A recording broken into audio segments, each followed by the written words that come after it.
Okay, I'm just going to lay it on the line. This is a giant, and it was a two-headed giant from Patagonia. This is historically documented, and it's the creature's legend begins in 1673. He was captured by Spanish sailors, and they ended up being mummified and put in a like you know a circus type of show, and they have now decided this thing is quite likely real. Nobody can say anything's wrong with it. And it goes back to all of these things that were written about it, that talked about him, and the guy is still available for testing, and they haven't tested him. So they're saying, well, it could be fake, but nobody's done any. So long as these tests are not being done, the mummy of complete remains an unsolved mystery. Well, they won't look at things that they don't agree with. That's why it'll be unsolved. Okay, my friends, Roger once again, and talking about giants and the two-headed giant from Patagonia. Now, they're just revisiting this.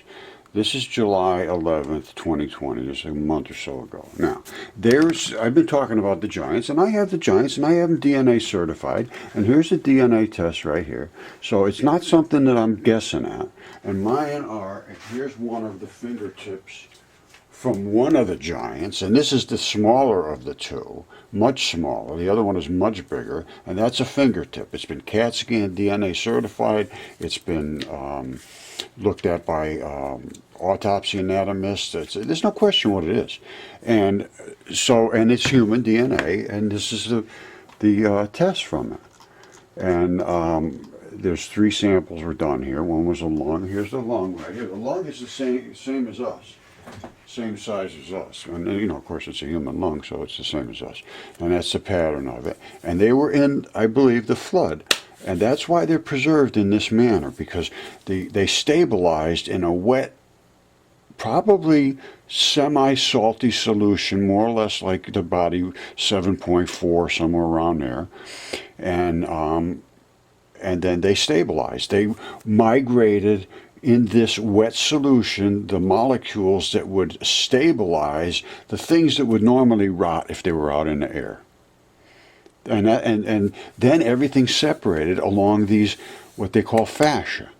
Fascia is like skin is a form of fascia. Everything that coats every organ is a form of fascia. Everything that surrounds, even like this goose's head. It's a goose's head. And that's even just the coating of the feathers is like a fascia coating. It separates you from the rest of the world, and the duck beak and all that stuff. And again, flat on one side, see?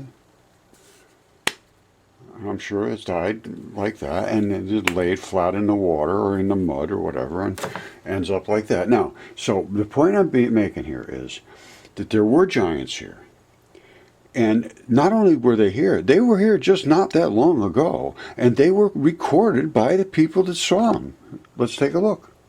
Now again, just within the last month or so, there's talking about this again.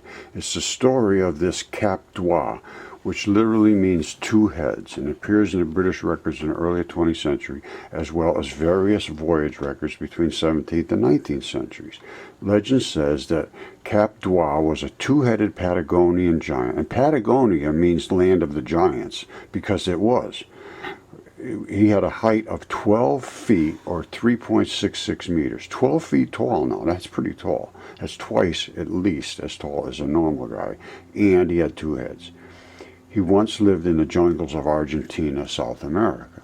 Now, and this is the guy. I mean, and they have him. It's not like they don't have him. And there is no signs of suture. He had some kind of a necklace on, apparently, it looks like to me. And you can see this is what happens when they're mummified in a certain way. Now, the creature's legend begins in 1673 when the giant of over 12 feet with 2 heads was captured by Spanish sailors, and they set captive on their ship. So they kept him captive.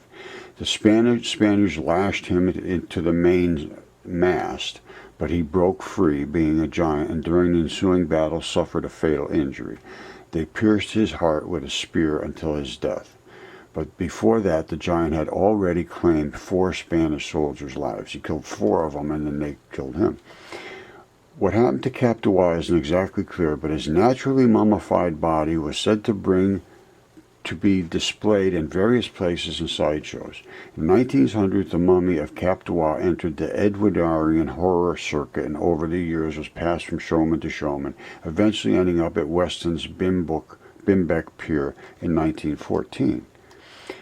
After spending 45 years on display in North Somerset, England, old Cap Dua was purchased by one Lord Thomas Howard in 1959, and following a few more handoffs, he ultimately ended up in Baltimore, Maryland.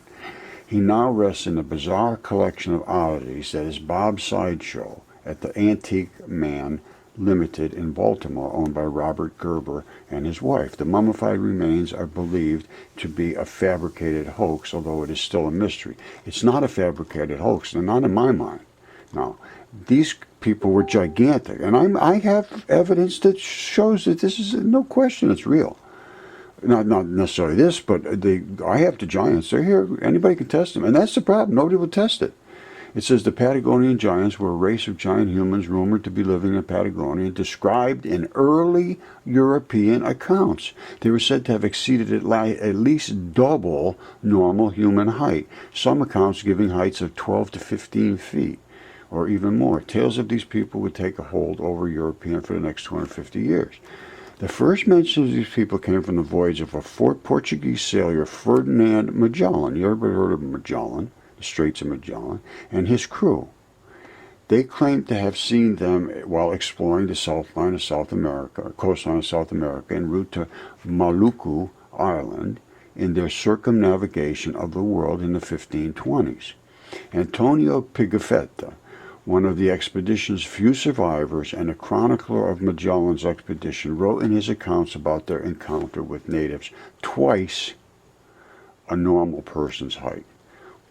I quote, "One day we suddenly saw a naked man of a giant stature on the shore of the port, dancing, singing, and throwing dust on his head.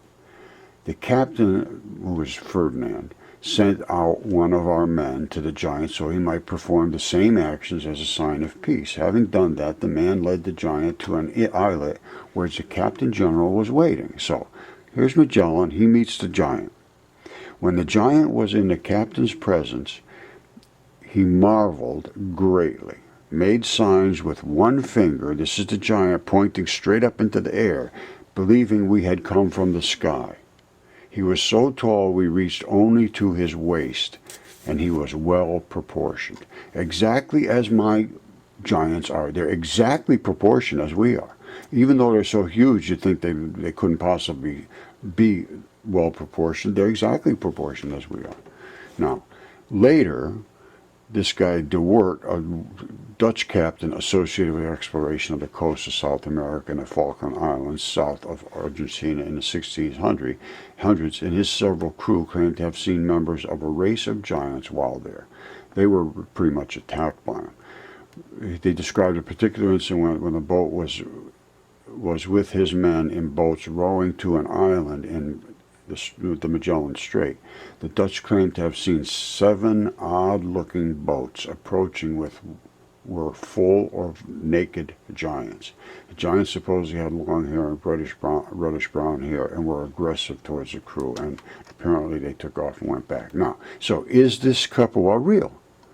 Here's the actual body. They have the actual body. They could test it, but they don't. They never did. Kapua has both supporters and detractors. There are taxidermy truthers, and there are the people that believe this is a real body. On the real side, several sources report no obvious evidence of taxidermy. One source claims that Johns Hopkins University student did an MRI on the body of Cap Dua. Well, I went to Johns Hopkins for genomics, and believe me, it's never going to get out of there if it was against the normal thinking. Trust me, they would have refused to look at anything I presented. Now, according to an article in times, Frank Addy remembers seeing it in the Black Pool around 1960. There was no sign of sutures or other joints, even though the body was largely unclothed. In the 1930s, 2 doctors and a radiologist reportedly inspected it and found no perceptual evidence of it being fake. However, the conflicting origin stories and status of it as a sideshow attraction, of course, immediately damages credibility, and in some points. Now, we believe if it was really a giant's mummy, then it should be displayed in a reputed museum and should be better analyzed by today's mainstream scientists. It seems Capois DNA analysis has not yet been conducted. Nobody did it. I had to do it my own, and I had to find a guy that would do it, and I applaud him because nobody else would do it because they're afraid to do it. So as long as these tests are not being done, and they never will be done by some mainstream society, academics, the mummy completely remains an unsolved mystery. Well, my stuff is not unsolved. My stuff is right here, ready for anybody to see. Yale refuses to look at it. Harvard refuses to look at it. Johns Hopkins refuses to look at it. Not a single, what you call credible, and I call them totally not credible whatsoever anymore. Absolutely no credibility there whatsoever. None. Zero. Absolute denial of reality in mainstream academia. And if they say that's not true, let's talk. I have the evidence. There's evidence right there in your face. And until you start examining what's put in front of you and just making denials on opinions, that is not acceptable. Not when you're professing. To dismiss out of just opinion doesn't work.